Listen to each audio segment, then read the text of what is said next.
so nicely. Put her in the coupe, she can feel the nice breeze. We can drive through the city, no doubt, but don't say the car's topless. Say the titties is out. Newness is the anthem. Put your hand.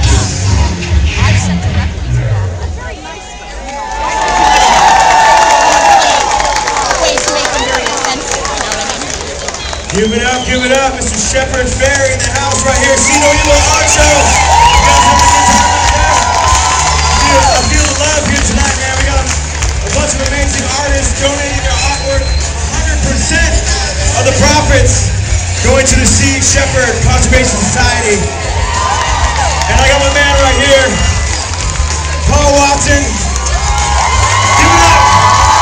The man of the hour. Paul, great to have you here tonight. I'm going to turn it over to you, man. They're all yours. Thank you, thank you.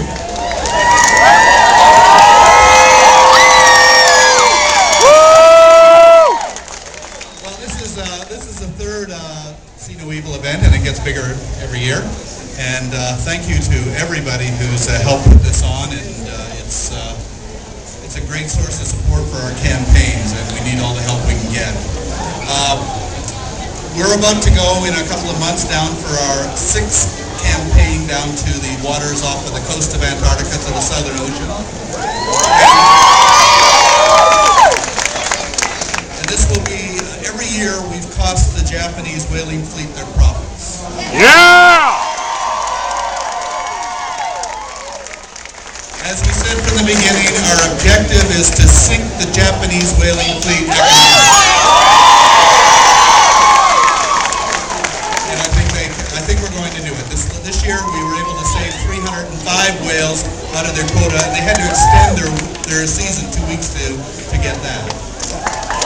And last year 500 whales, the year before that 500 whales, so there's about 1,500 whales that are swimming in the waters in the Southern Ocean because we intervened and because you supported us.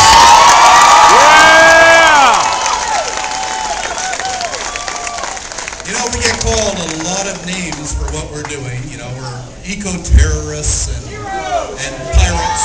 But you know, I really don't mind the pirate label. And they started calling us that. That's why we adopted our own Jolly Roger. And the reason for that, if you go back in history to the 17th century when piracy was out of control in the Caribbean, you've all seen Pirates of the Caribbean. It wasn't the British Navy that shut down the pirates. It wasn't the Spanish Navy. And the reason for that, they were all on the take. All those politicians and military people and merchants were getting money from the pirates. And therefore it was business as usual. Not much different than the way things are today. Piracy was ended in the Caribbean because of Henry Morgan, a pirate. If you want to stop pirates, you need pirates to do it. Because when you think about it, the biggest pirates of them all are the governments. And we're simply going down there and doing what the governments refuse to do. The Japanese are targeting endangered whales in an established international whale sanctuary in violation of a global moratorium on whaling, in violation of the Antarctic Treaty, in violation of the Convention of the International Trade in Endangered Species, and in violation of the Australian Federal Court. Now that sounds like criminals to me. The only difference between Japanese whalers and elephant poachers in East Africa is the fact that the poachers in Africa are poor. The Japanese are not. But I think that we're going to be able to end this within another year or so. We're probably the only show on television, Whale Wars, that's trying to get ourselves off the air. And hopefully we'll be able to do that soon. But every year, you know, the Japanese are becoming more aggressive because they're becoming more frustrated. They're losing more money. And we have to escalate, they escalate. Last year they spent $8 million on defenses and offenses to try and stop us. They put out long-range acoustical weapons. They hit us with high-powered water cannons. Well, we got our own high-powered water cannons this year. So and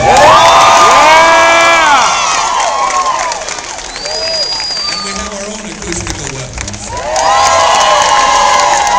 And we have another vessel, the Earth Race.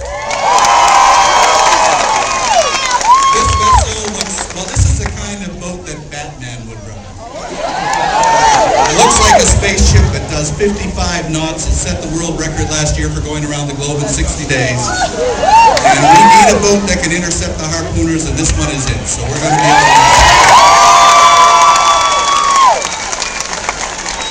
And thanks to the support of all of our supporters, we've been able to secure that vessel. We've been able to repair the damage to the Steve Irwin, and we've been able to get more equipment, and we'll be much better prepared for this year. Every year we're getting stronger. But I want to just share you a story, just a brief story about why I feel so committed to protecting the whales. And it goes back many years.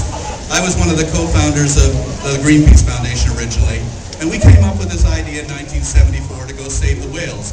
Now, we were reading a lot of Gandhi at the time, and we felt that all we had to do was get in front of that harpoon and block it, and they wouldn't fire. And so in June of 1975, Bob Hunter and I were in a small little rubber boat in front of a Soviet harpoon vessel, only 60 miles off the coast of Northern California. They were whaling there then, before the 200-mile limit. And behind us was a 150-foot steel Soviet harpoon vessel bearing down on us at full speed at about 22 knots. And in front of us were 8 magnificent sperm whales that were fleeing for their life, trying to escape. And every time the harpooner tried to get a shot, I would maneuver the boat to block the harpoon. And this worked for about 20 minutes. And then the captain came down on the catwalk of that whaling boat, and he screamed into the ear of that harpooner. Then he looked at us, he smiled, and he brought his finger across his throat like that. And that's when I realized Gandhi wasn't going to pull us through that.